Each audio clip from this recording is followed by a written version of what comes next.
All right, you guys, we're gonna jump in. We're gonna continue our class from last week. And if you guys remember last week's class, we went over this great book here, Returning Home: A Century of African American Repatriation.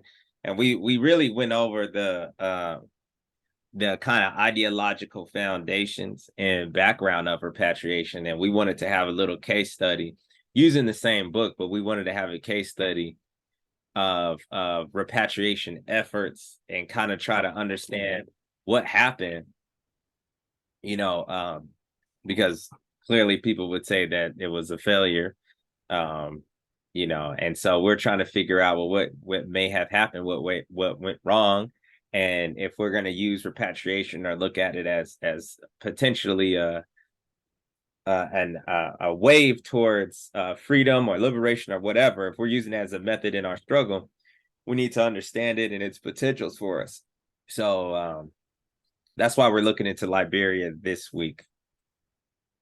So with that being said, of course, I always start off with the first question. What everybody think of the reading? I can start with myself, of course. And, I really like this book because I think it went deeply into repatriation as a whole. I never really took the time to read about Liberia, and this was a good summary, I think, of everything that happened. I'm pretty sure there's a lot more detail we can get into, but I think it was a great overall outlook on what you need to know, like what the background was, why people were going to Liberia, what the issues were internally coming from here, how they interacted with our continental brothers on the ground, the indigenous African people, what led to a lot of issues and its eventual failure. So if you're really trying to understand, this one chapter is really good. It's almost like a Wikipedia page. Just go ahead and just read that chapter, and I'll give you a good brief understanding. So, but mine brother, how do you feel about it? Yeah, I pretty much second what you spoke. I like that it went into the internal dynamics of the Liberia colony because I never really looked into it myself as well. Of course, I heard about it, but this was my first reading into it in some detail, and there's a lot of dynamics. A lot of dynamics. I think the main dynamic is control. Still, it's still control. That's the main dynamic. Um, but I like how you broke down the difference between the educated Africans and the Africans that were brought over here who were not educated, and then also the struggles with the indigenous population and the surrounding Africans in the area.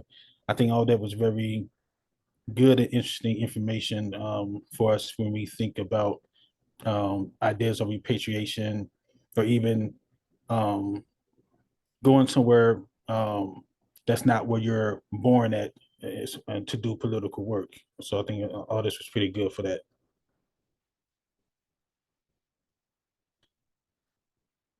Right, exactly. I that's one of the biggest things that came up was uh what you just said. Like, if you're gonna go somewhere, make sure you know that indigenous population. I think that was one of the biggest points to look at.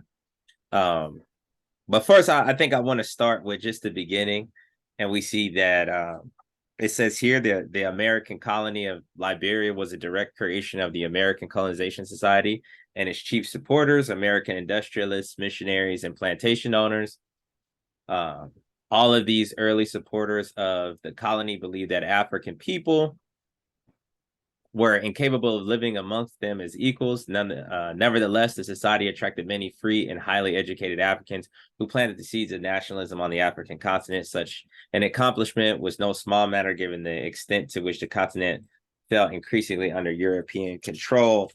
And we kind of can go on to see that this book was going in heavily into the fact that um, although people were returning to the States, you could see that there was a lot of paternalism. You could see how America was really the ones pushing this agenda. Well, let me not say that, but you could see how the America had a lot of interest and was controlling the narrative a lot. Whether it's economically or just ideologically, America was pushing a lot of its own agenda, um, as far as like the people they were pushing out there. So I think that this was a big problem, and it emphasizes the fact that we need to have our own ideology. We need to have our own form of self-determination when we go out and decide to repatriate. Although I even think in a modern day time, um, there may still be some forms of support that we would have to get from larger nations, but we always have to have our own agenda. So what do you think about that? Yeah, absolutely. That's what these texts have been teaching us is that even what you just stated, as far as us having our own ideology, the thing that the writer keeps pointing out is that a lot of these people were black nationalists, as far as the ideology, but they still ultimately were compromised in some sense because of the power dynamics. So even if you have your own ideology, it still comes to the question of power because you can be the most well-intentioned person. A lot of these people were well-intentioned, but they still had that sort of, well, y'all are backward sentiment. Y'all are not as good as we are because we're civilized or educated. We have these ways that y'all don't have. So you can be well-intentioned. You can even have a good ideology, but the question is always power, who controls what and how does the dynamics work and whose interest does the dynamics work in. So I think it ultimately comes down to that. Right. Going back to this first page, this first paragraph. Throughout the 19th century, Liberia represented a strange hybrid of African nationalism and American racism. During the century, Africans who earnestly desired to settle in Africa and to escape their precarious existence in America looked to its shores as a haven. Ironically, their nationalistic ideals found support among some of the most reactionary racist individuals in the United States at the time. In fact, Liberia owed its existence as much to African nationalism as to racism.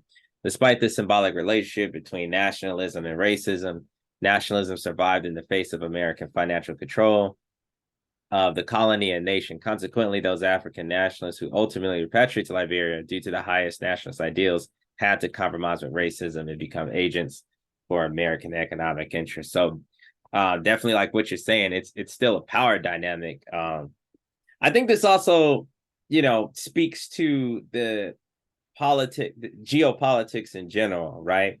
Like, knowing that if you have a higher mission, you may have to work with even your enemies. I think that that's a harsh topic. It's a hard topic, right? Because some of us would say, well, we would never work with an enemy. We would never compromise or do anything. But I think in the case of Liberia, what you saw were a mixture, right? Because the book talked about there was a lot of different people going to Liberia. This was something I didn't know. It almost suggested that I think some of the smallest population were people who actually wanted to leave, but there were slaves who were only promised freedom if they leave America, right? And that part of that understanding was just there because it was like there's this deep resentment and fear on one side of white supremacists, of a strike back against black folks, but then it's also like, hey, we don't think we gonna live together. Y'all are inferior. Y'all need to get out of here, right? And so even though that was true, if we had our own nationalist ideas, it's like, how are we going to do this? How are we going to go over there? And so it speaks to this kind of having this greater ideal and having a need to say, well, if we are going to do this, we may have to sit at a table. But like you just stated, we're always going to have some power dynamics, right? But I think this goes into the logic of Garvey, right? Who may have sat with the Klan. I know that comes up a lot. But Right. Stalin did the same thing in World War II. He made deals with Nazis, right? In order to protect the Soviet Union, however you want to look at that. But what do you think? Any thoughts on that? Right. Yeah, I agree. The thing is, Stalin had, a national state. He had, some grounding to make those type of deals. I think the book mentioned a percentage. I think it said like 60 something percent of the people in Liberia were enslaved Africans who were sent over there, as opposed to people who free men or free Africans who decided to go over there. So yeah, the majority of them were enslaved Africans, and that dynamic sort of restructured itself because it even talks about how in Liberia they had, I guess, they didn't call it slavery, but they basically slavery like or indigent servitude type of dynamics going on within the kind of within the population in Liberia. So that dynamic kind of continued. It spoke about how some of the Africans felt like they were still pretty much in a similar condition, although they were in Liberia. So yeah, all that was interesting to read. One of the things that I saw was interesting, right? And you talked about this mindset coming from America going over to Liberia. What we see at the bottom of page 132, I'm gonna kind of jump around on this one. It says, as in the United States, skin color became a measure of social worth as lighter skinned individuals occupied the pinnacle of the social hierarchy in Liberia, followed by the educated dark Africans, the returned slaves, and the indigenous Africans. The Republic's two political parties unofficial. They talked about how political structure came into being in Liberia. The two republics' political parties unofficially represented the different colored groups. Those in the mulatto group were members of the Republican Party, while the educated Africans joined the Whig Party. The returned slaves and indigenous Africans were not recognized by either party. It was not until 1870 that the Republic had its first pure African president, Edward Roy, a successful businessman, former Speaker of the Liberian House of Representatives, and Chief of Justice. Even after men like Roy reached high levels of political power, the basic discriminatory nature of the nation did not change. This sad state of affairs existed despite the efforts of enlightened leaders who worked diligently to create an African nationalist ideology in the Republic. Horrible, and Right, right. this came as a development too, like what we were just talking about. One, off of, even though that there is this nationalist ideology that was there was still backwardsness in terms of, there was a lot of people who viewed this as like a Christian project, a Christian church. The clergy had a big part in this, right? Whether it's financial investments or just through physical infrastructure, the church was a part of this, right? And a large part of the ideology of many people was that Africa was backwards, right? And so you have a little bit of that going on. You have former slaves who didn't want to go back to a type of indentured servitude, as far as hard labor. They didn't want to do that, right? And so when you come back, when they went to Liberia, it's like, we're better, right? They didn't look at this as a Pan-African context where we're African people, we're unified together. Some folks was going over there and they believed the hype that we're better. And some folks even worked with the Europeans. I'm gonna look up his name, but worked with the Europeans to maintain a type of structure to where they were oppressive towards the indigenous population, even based off of something as horrible as colorism, which wouldn't have even existed had they not been enslaved in the first place. Right. Right. Yeah, man. Yeah, a lot of this stuff was really Disappointing, interesting. right? Yeah, it was really interesting to read. It's like white supremacy is still there. Like it's just strong. It's strong. It's still pure stew. All this energy, all these Africans trying to do something. It's still pure stew, and it shows in their response from the indigenous Africans because the indigenous Africans were constantly attacking and raiding, which means obviously whatever diplomatic actions or lack thereof that the African, um, I guess, colonialists were trying to do was not working because they were still being invaded by indigenous Africans, and I think they actually had to call soldiers from somewhere else to calm that down, to quell that. So they getting soldiers from, you know, or help Hmm. from Europeans to help basically crush rebellion by indigenous Africans. So all that's bad, all that's tough. That but we gotta learn from that. And that's talked about here on the bottom, page 127. Although returning Africans like Locke Carey played key roles in organizing the colony, they shared the paternalistic views of European Americans and therefore failed to establish, through diplomatic channels, a smooth integration of the returning Africans. The British experience and that of Paul Coffey could have served as a model, but due to inexperience and arrogance, the Americans resorted to the use of the sword and the Bible in order to Mm. pacify the Africans. Despite the involvement of Carey, Newport, and other returned Africans, major government decisions were made by European Americans before the colony became a republic in 1847. Right. Um, yeah. So that's part of that attitude that we're talking about. I think this next page also goes into that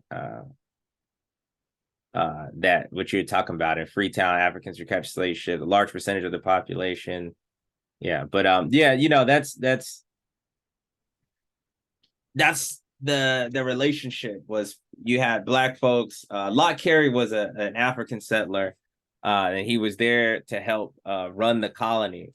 But he shared the mindset of the oppressor. I almost wanted to call him one of the first neo-colonialists, right? Mm.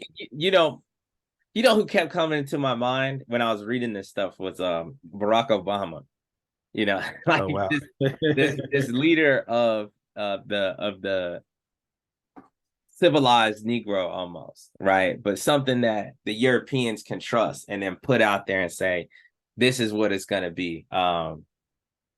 You know, there it is. Therefore, he and Reverend Locke Carey, an African settler, became the leaders of the colony as they prepared to defend the settlement from attack. Um, on November 11th, 1822, the settlement was attacked between 800 and 900 native Africans, which was successfully repelled. On November 30th, 1822, the native Africans renewed their attack, which again repelled by the settlers under the able leadership of Reverend Carey, since Ushmoon, as one of the other settlers who went over there, had succumbed to the African fever. Another settler, so on and so forth, played a key role in securing the settlement. Um, But Using it goes to cannon. show you the Was right. yeah, That yeah. that goes to show like the importance of. It reminds me of something that John Henry Clark said a lot, which is the only use of education is to teach people how to be managers of power, because Mm. statecraft is incredibly important. Like I almost feel like I wish I was there to be a diplomat, because I feel like I could have I would have been able to do some good diplomatic stuff. But that's just speaking in hindsight. But I think that this shows the importance of statecraft and being able to manage, to understand what power is and how to manage it. Yeah, Do we see this playing out today with repatriation efforts? man, that's what I've been thinking about, because I'm like, I guess I don't know if hungry is the right word, but anxious to do something that I feel is impactful. And I think about what if I did go somewhere? What if I was sent somewhere by an organization, an institution, to try to to try to develop relationships, to develop organizations and develop power? Uh, how would that work? And the question that's come to mind is there? I mean, there's organizations like CNB. CNB has organizations outside the United States. Afrocentric International does as well. Um, so there's organizations that's doing the work, but I don't know too much about it intimately, so I'm not sure what type of work is actually they're trying to do, and but there's organizations doing it from the outside looking in. What do you think? So for me, I thought about this in a way that I always looked at a type of development. Development is rooted in this kind of attitude of that we're gonna go and save somebody. So development in and of itself is almost considered just straight colonialism. But Mm, there's talks about how to have a type of development that works for the people. And in Haiti, there's these kind of groups that try to form what they call the locale system, which is like a communal type system. And I'm a big fan of this kind of localist approach. And so I felt that, mm. if we could create agencies that were building communities that we could share the role with the people, that we're kind of building alternative economies that are benefiting the people when we go out there. And it's not so much that we are the ones in control of everything. You know what I mean? Mm. Also, I think having an indigenous population be the ones that's doing the work too out there. I think a big mistake we make even in communities in America is we go into Black communities telling them what they need to believe, and we get rejected in our own communities. And it's the same thing when we go overseas to the continent. It's like sometimes we got these ideals and the people may reject it. And so it's always good to link up with people, I think, on the continent that would probably share our ideals, right? Because I do see folks going out there kind of gentrifying, gentrifying the continent. But it's like we're just Black doing it, so it's okay. And that represents this mindset. That's what I'm trying to get at, is like really trying to separate your mind from what progress looks like, and making sure that it benefits the people as a whole. So, Right, right, right. Your mhm. the thought about the term development is interesting because really as a nationalist and sort of I guess like an insurrectionist thinker, I'm always thinking about what type of development work I want to do because the point is to develop the alternative. Um, but when I'm thinking about that, I'm thinking about Africans in America primarily. So even when it comes to communities here, I'm thinking development because it's like we need to be prepared to be a nationalist people and be in control of our lives. Um, but I do understand, or I do think that indigenous people should be wherever you go. The indigenous people in the community should be in the leadership. So the question is, how do you be a part of the organizations, the social structure, where you can be of use without necessarily being in the leadership, kind of like I guess council or um, you can be there to participate, to speak, to give your energy, but not to make the leadership decisions. And you got to be okay with that. I feel like I'd be perfectly fine with that. As long as I'm useful, as long as I can be of use, of important use, I'd be perfectly fine with that. So it's finding the right people who can go into these communities and do that type of work, who can not be in leadership but be very helpful to the struggle. Yeah, that's a good question, man. I struggle with that a lot too, like myself, man. Especially with developing some of my ideology. I always felt that I looked a lot into community development and stuff like that, and I'm like, I would think that whichever amount of the population would agree with that we want these kind of structural changes, right? But at the same time, it's like it's sort of like this crazy balance the balancing act, right? Because it's like you go to a community like Pittsburgh where gentrification is happening, the community itself might say we want that, but then we have the ideology, we know it's bad. So there's that struggle there too, right? The community, we may go in a community and say we don't want police, right? So like for example, in the Pittsburgh community in Atlanta, as we may have cop watches and we may set up anti-police programs, there might be people in the community that say, well, what you gonna do about folks stealing Amazon packages off our front porch, you know? And so I think sometimes it's good to have the masses, and I don't even like saying the masses, but it's like it's good to have people from the community in there to balance us out too. Because I feel like sometimes like we go in there with all of these intentions, but it's like make sure that we know we're meeting their demands too, you know, and make sure that our goals align with what they want as well. You know what I mean? I think that has always been something I've been looking at is how do we sync our priorities with the community priorities.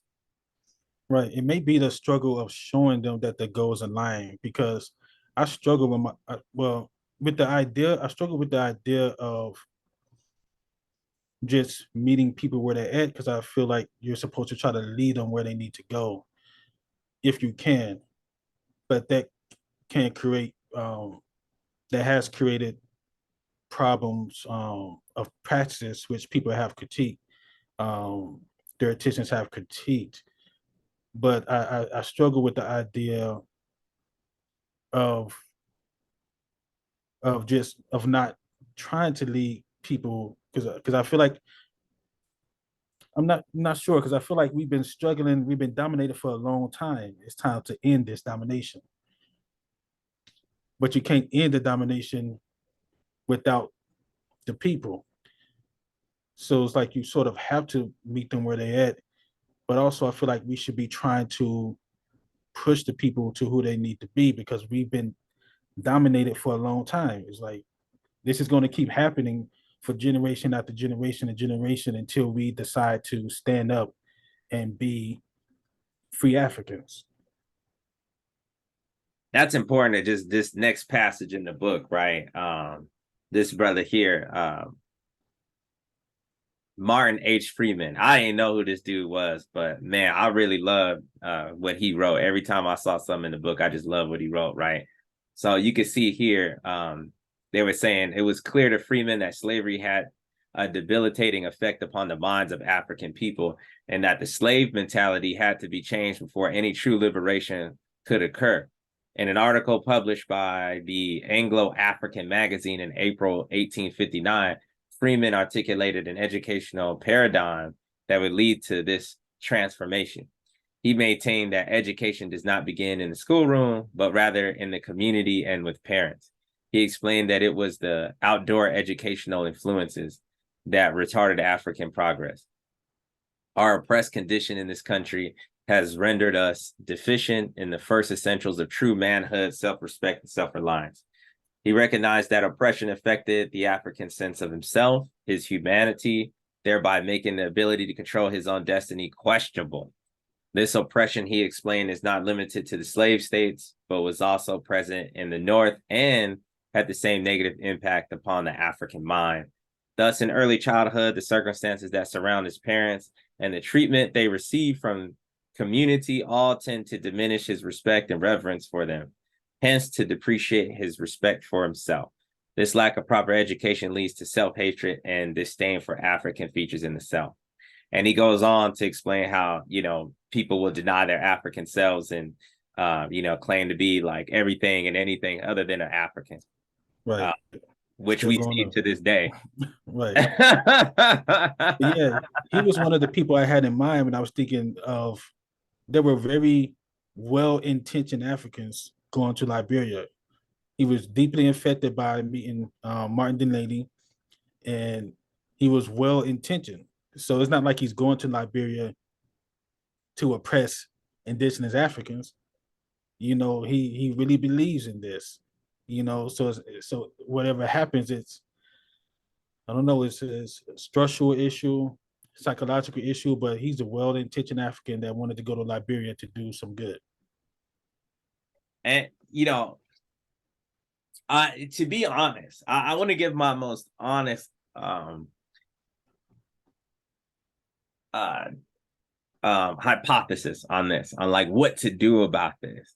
And I don't want to come off like not necessarily as a know-it-all, but I don't want to come off like anti-socialist either, right? But what I'm saying is that I think part of this is the transformation of ourselves. I think that that's so Mm. big, that we almost have to be like pillars of the community and show people why this is important. And I do think some of it is, I'm just gonna say it. Like I see other people like coming into communities and like it'd be like a small Muslim community or a small like Jewish community or something. And you'll Mhm. see like they'll take over like city council or something, and it's almost like achieving that power for ourselves and kind of making changes and people seeing that. But I'm not sure if that's wrong. But it's like, because Yeah. it's like I feel like we have to show that it is good to be African.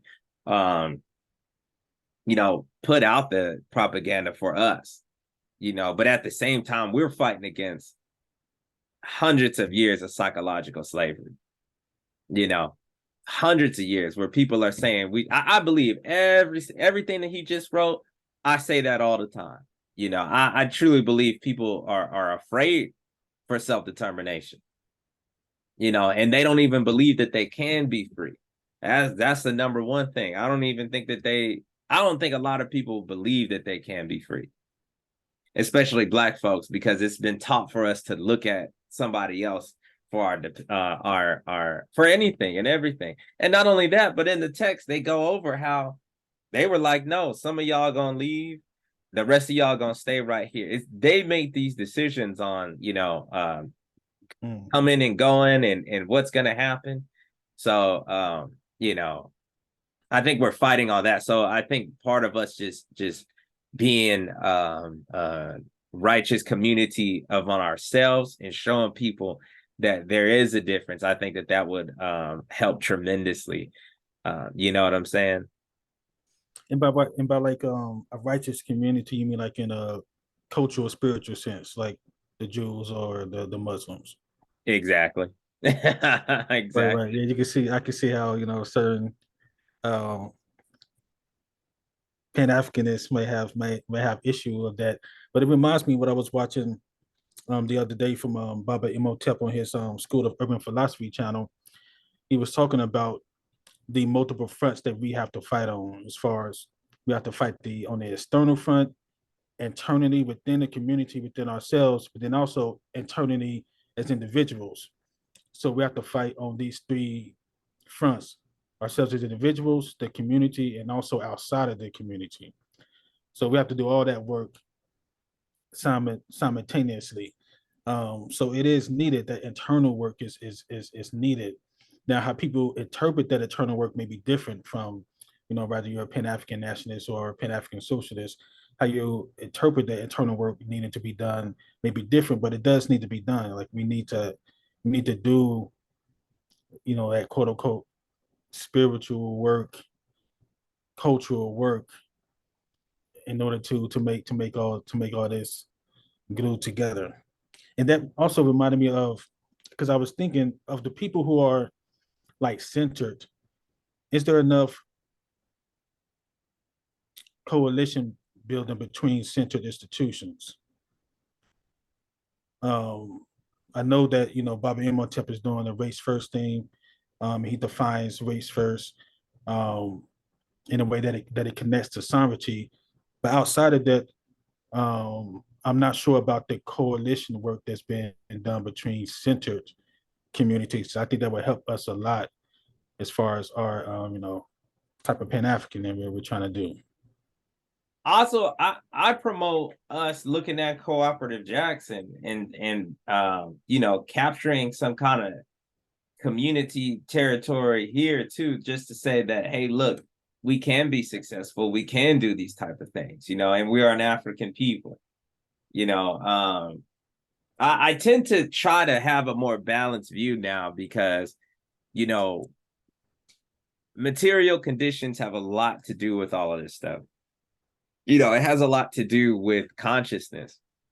Absolutely. um you know and while we can put out as much propaganda as we can, I think that there's a certain limitation, and I think we're limited to even the number of people we can reach, right? And so I try to say, we need to try to link up as far as a particular goal is concerned, and really try to focus on getting this done in ways that are progressive, things that we can actually do. I mean, things that we could actually win, goals that we can actually achieve, um, and don't worry so much about trying to win everybody over either. I think it's very important for us to come together, just people who are centered and know we're African people, and get us on a specific line, get us on a specific path to say we're transformed, we're better. Well, I don't want to use the term better, but we're people who know what's going on, and you can see how this transformation in us had a significant impact on our lives, where we're able to act upon these things. Because I think just trying to pitch this idea to everybody is just not going to work, unless things get so bad that then repatriation becomes an absolute must. That's when these things will come back and will swing, like in Garvey's day. But in the meantime, go ahead. But maybe there needs to be a coalition of conversations to try Yeah. to pinpoint communities or pinpoint regions where people can start moving to, or getting people in those regions to start doing certain work, and people from different organizations being sent there. Maybe there needs to be a coalition, not necessarily like, oh, we all need to show up here and do this, but a coalition where we're all talking and we're strategizing and pointing to, well, with this region, we're going to attack this region, these communities, and where we want to move there can. We'll try to get the people there already involved, and let's make it happen. I feel that. One more thing, or about two more things we see here. He urges parents, right? Teach your children about the nature of American wealth and slavery's role in its creation. So always looking to connect to the youth and give them that African identity and have them understand why all this is important. As to me, that's the importance of raising up institutions, and really, again, building a culture where people can understand this and they know this. And also, I thought this was funny on this following page.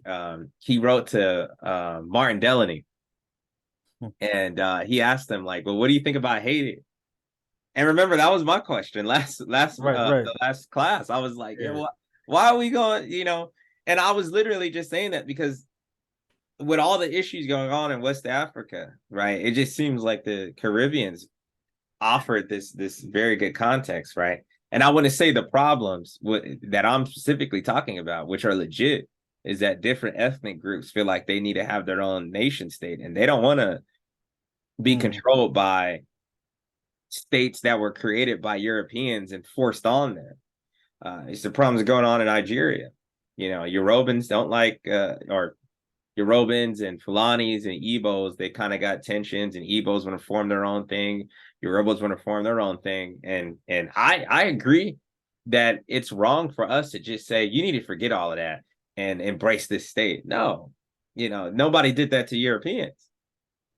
So the reason why I looked at the Caribbeans was because I felt that we weren't going to have those tensions, because we're all brought over here. It's, Right. the only difference between all of us is a boat stop. So I felt like, oh, we're probably not going to have that kind of tensions. But when he asked Martin Delany, here's Delany's response. He said, Delany stated that he had no objections to Haitian immigration.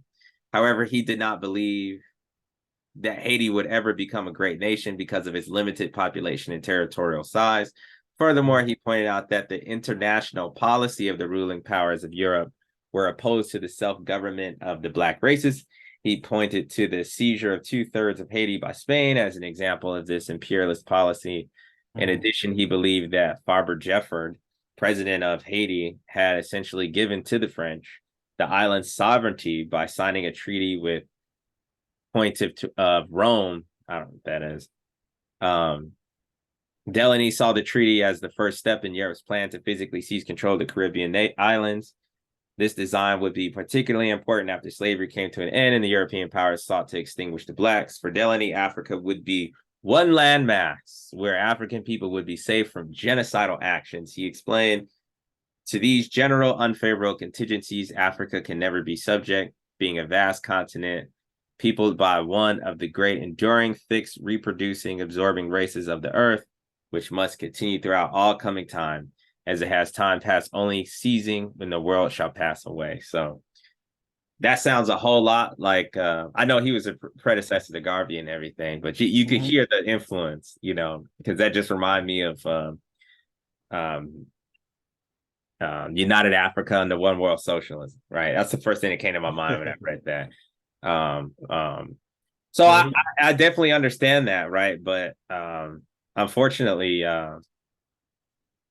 we do see that, you know, Africa came under huge attack, and like with all this neocolonialism that has happened. Right.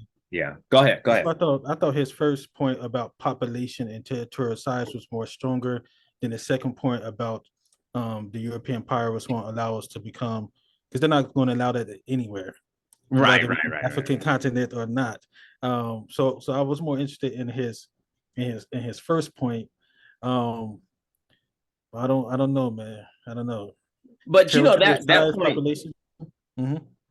that point though, I don't know about it. I mean, I kind of understand, but I Right, think right. it I would only understand. be proportional to what you're trying to do, because um, you know, you could have a small space and have a powerful military, I would think. I think Japan kind of Mm. invaded China, right? And totally Yeah, they really beat them tried. up, right? They They didn't really have a tried. hard time. In the UK, right? London took over the whole world. It's not like they're a huge landmass. You know, they took over the whole known world. I mean, I guess it's a little different, but um, I don't, you know, like you just said, they don't want to see that nowhere. But I guess to his point, I would imagine if we did have control over, I guess the Congo, I guess the assumption is bigger is better. Right. I mean, if it depends on, like, if we were able to take over IAT, like the whole island, it would depend on our relationships with the surrounding, with Cuba and the others. Right. Because if we can have a relationship with them, if they're not, afraid of the U.S. and NATO and all that stuff, if they're, we say, hey, they took it over, we with them, we standing with them, then it's a different dynamic, you know, because it's a group of islands, not just IAT, you know. Right. So I think that there's a lot of diplomatic work that would have to be done. All right, all right. And you know, he's a man that made that term Africa for Africans. So big shout out to Martin Delany. His birthday coming up soon, May 6th. So yeah, I think that's it, man. Unless you got anything else you want to add. Oh, no, I'm good, good, appreciate it. All right, man. Till next time. All right, peace. Peace.